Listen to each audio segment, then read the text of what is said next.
You and that ugly little whore. You think you're so in love? In 2018's Mandy, director Panos Cosmatos brings us an indelible horror fantasy, ostensibly a revenge plot that reveals a love story, along with a significant dose of violent insanity. Early on, the viewer observes that this is a story in which details of the plot are of less concern than the impressions made by visual and auditory elements. As we're introduced to the hostile and mysterious world in which the story is set, and the contrasted tranquility of the life built by Mandy and her man, Red Miller, the emotion and the dread arise from the experience of viewing, and in a manner that's difficult to verbalize. It's almost more like the effect of music than of story, as the monochromatic washes of color and accompanying score inform the emotional tone.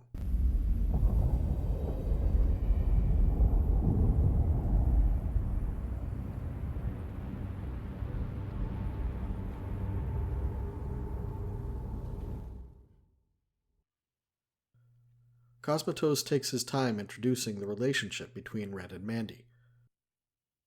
We know that this is a story that concerns her death, but this approach lets us know that the movie is named for her character for a reason.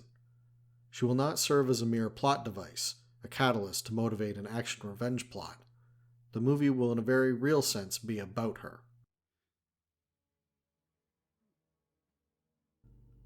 The Children of the New Dawn are a cult surrounding the figure of Jeremiah, a pretty transparent charlatan and would-be messiah.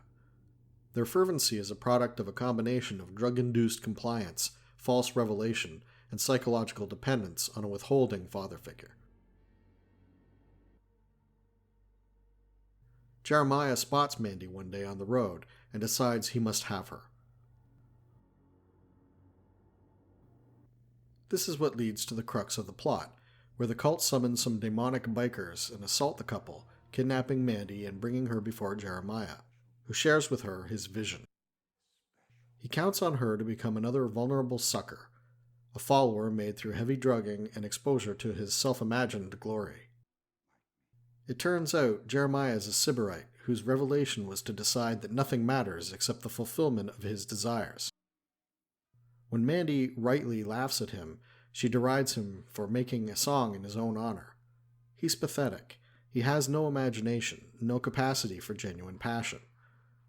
His inability to discover anything or anyone outside himself to care about means that he can never properly love another person. As such, he can never have what she and Red have, which is great without being grandiose, and important without imposing itself on others. Enraged, Jeremiah and the children burn Mandy alive, forcing Red to witness her death, while Jeremiah derides their love. The loss of the one person who he truly cared for, who centered him and gave meaning to his life, leaves Red so full of anguish that he's propelled on the horrifying journey that constitutes the rest of the film. Most horrible of all because he loses himself in that rage and need for revenge. He becomes a monster.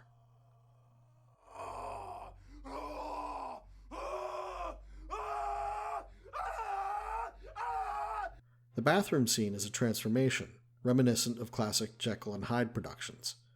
We see a man whose grief shears away all tenderness, any mercy or compassion that were perhaps products of his love for Mandy.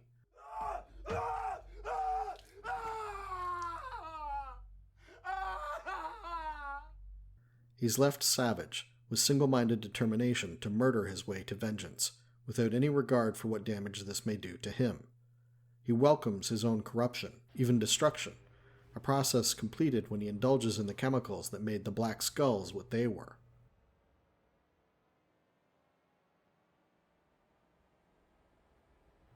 This is what he is without Mandy.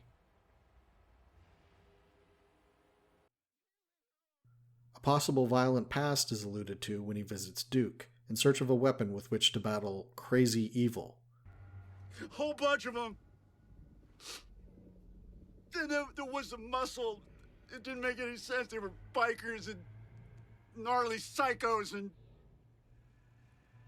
His inability to properly articulate what it is he is up against emphasizes the film's opaqueness. It isn't about understanding why Mandy was killed. It's about experiencing the horror of her death and the consequences wreaked upon her lover. We don't join him for a pleasant ride, a satisfying revenge outing. We join him in a descent into hell, embracing its horrors, becoming one of them, because the senselessness of his world without Mandy is horror. Through all this, Mandy herself is never forgotten. The film's darkest chapter is named for her, and Red wears her shirt during his quest for revenge. The film's latter part plays out almost like a drug-informed mythical fantasy, with weirdly lit visuals, surreal landscapes, and unexplained routes taken to find his prey. It's like a deeply disturbing heavy metal segment, where pit mines that double as vehicle graveyards, chainsaw fights, and secret worship chambers beneath remote chapels require no explanation.